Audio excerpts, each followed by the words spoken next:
Google has tried to put out an expensive Chromebook in the past, but with the addition of Android apps, the tech giant may have finally succeeded. My name's Alex Radu, and welcome to All Hands on Tech. The biggest qualms of Google's past attempts at a Pixel Chromebook were the limitations of Chrome OS compared to the price of the device. Google has tried to make the argument that a Chrome OS device could be sold for $1,000, and, well, it fell short. Now it's back, and it hopes the addition of Android and the complete Google Play Store will do the trick. But first, let's take a look at the actual hardware of the device. The two-color pixel design makes for a truly stunning device, and it weighs in at just a little over 2 pounds and is 10mm thick. Like most 2-in-1s, it can be used in laptop mode, tent mode, or tablet mode. Due to these different modes, it's worth noting that the hinge on the Pixelbook is one of the best I've ever seen on a 2-in-1. It's sturdy, sleek, and I never felt like the screen was too wobbly.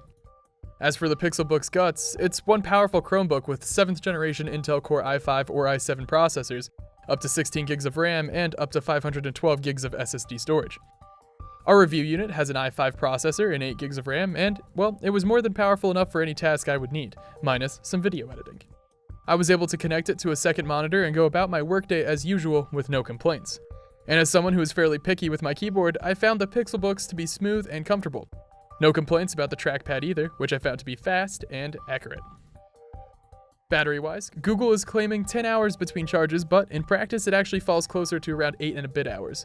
However, through its USB-C power adapter, the Pixelbook does charge fairly quickly, and you can even use your Pixel 2 phone charger in a pinch if needed.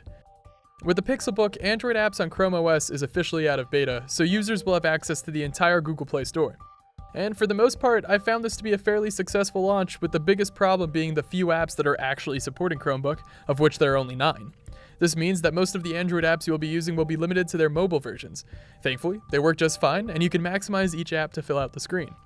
However, this brings up an interesting issue where users will have to decide on how they want to use these apps. Take a look at Twitter, for instance. I found it pointless to use the Twitter Android app when I could just open it up in Chrome. The same goes for many popular apps that can be accessed from your web browser. Ultimately, Android on Chrome OS just needs more time and support. Those who purchase the Pixelbook will have to do so understanding that they are getting it on the ground floor. Apps like Adobe's Lightroom are already available for Chromebook, which is an important app to have ready at launch, but until more support arrives, Chrome OS isn't exactly upgraded, it just has much more potential.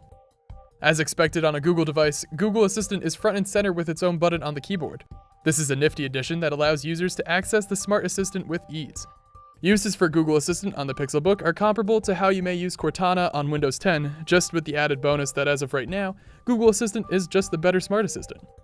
And with Google Assistant acting as a main component of the Pixelbook, it means that connecting your Pixel 2 to the device is quick and easy, which is great for those who are going all in on the Google ecosystem. Lastly, we have the Pixel Pen, Google's add-on that is an extra $129 here in Canada.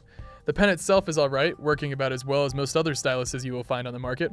It also has Google Assistant built in, which means you can do things like Circle of Business or Executive and have Google Assistant bring up any info pertaining to it. Unfortunately, Google hasn't followed Microsoft in adding a magnetic lock to the Pixel Pen, so you'll have to carry it around separately. In Canada, the Pixelbook starts at $1,299. This brings us back to the question of whether or not this Chromebook is worth this hefty price, considering you could purchase a MacBook Air or Surface Pro for roughly the same price or cheaper, depending on the configuration. As of right now, I still don't think that Chrome OS is good enough to replace Mac OS or Windows 10 unless you just need a device for the bare necessities like answering emails or browsing the web. But Google's mentality with the Pixelbook is to target students who have become accustomed to Chrome OS throughout grade school and may just want a more powerful device with more options as they move into university and beyond. That's a fine pitch, but for now, even those students may not be willing to spend their precious dollars on an operating system that is still learning to stand on its own feet. But this is a good start for Google, so expect the Pixelbook to begin making waves this holiday season and beyond. Thanks for watching All Hands on Tech. If you like this video, please give us a like and subscribe, and let us know what you think about the Pixelbook in the comments below. My name's Alex Radu. Thanks for watching.